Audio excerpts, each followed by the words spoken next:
Weilà raga, what's up guys, and welcome to Learn Italian Grammar Basics 3. Today I'm going to be teaching you guys the future tense of Italian, and considering what I taught you guys in Grammar Basics 2, you're probably going to find after watching this video that the future tense is not that bad. So before I get right into it with showing you guys some verb endings and some conjugations, I just need to tell you one quick little thing, and that is whenever you're considering a word or phrase in Italian that's in the future tense, and you'd like to translate it into English, it can get translated in one of two ways. Either by saying that you will do something, or that you are going to be doing something. But just to let you know, in the subtitles, I'm only going to be showing you the will form of the translation, but always know that it can be translated in both ways, as saying you will, or you are going to do something. So let's get right into it. As you guys already know from both Grammar Basics 1 and 2, if you haven't seen those videos, the links are down below. In Italian, all verbs come in either one of three forms.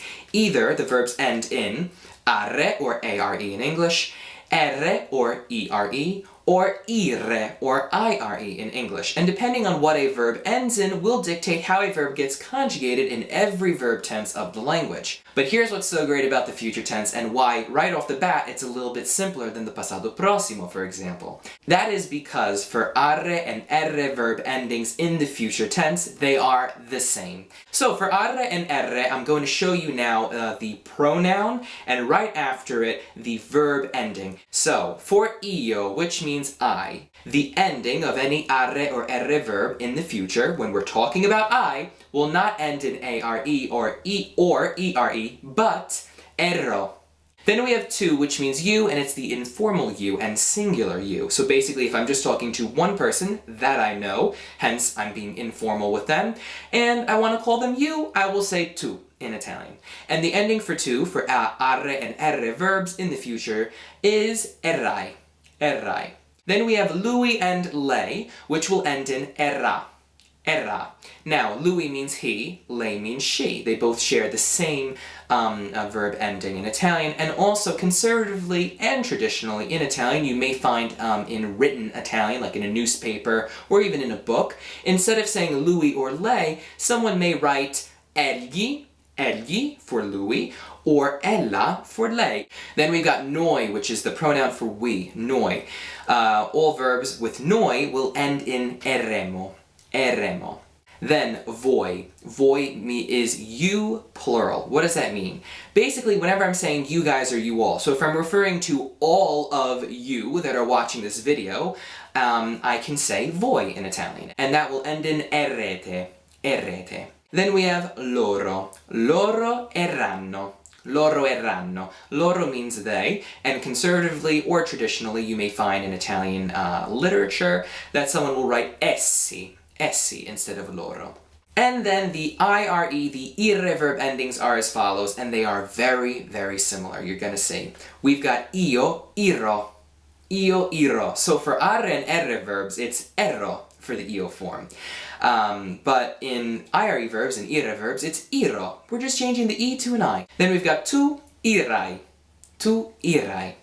Lui, lei, ira. Lui, lei, ira. Noi iremo, noi iremo. Voi irete, voi irete.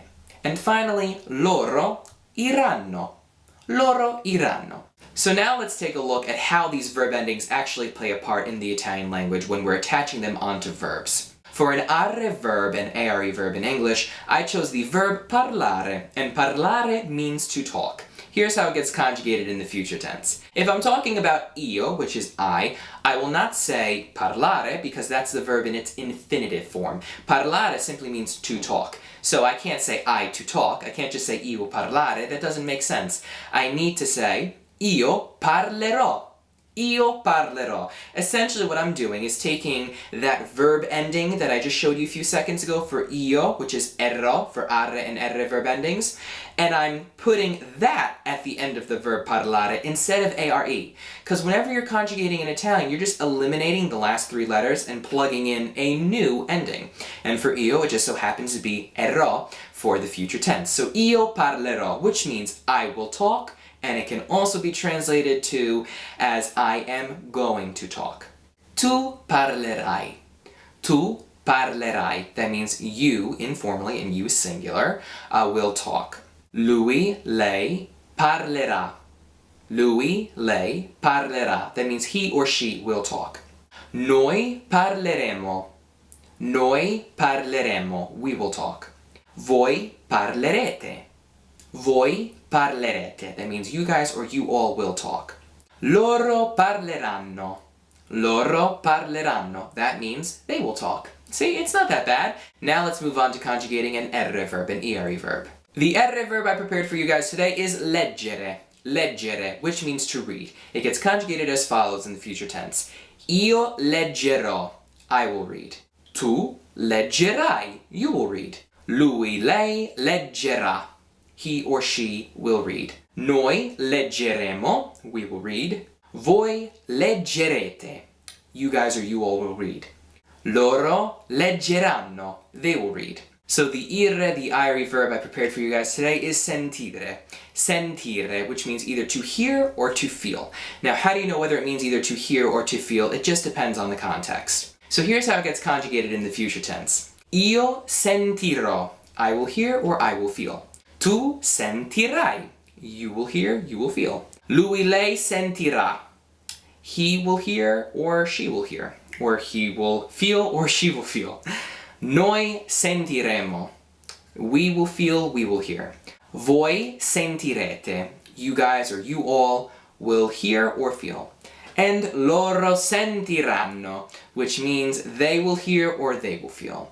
And that's pretty much it for regular verbs in the future tense. It's not that bad. Alright guys, so that is it for this video today. Thanks so much for tuning in and checking it out. Be sure to give it a thumbs up so that I know that you liked it, and check out the down bar below for notes of everything that I went over today and links for my other videos in my Learn Italian series. Definitely subscribe if you haven't yet to see more of what I do, and I'll catch you guys next time. Ciao!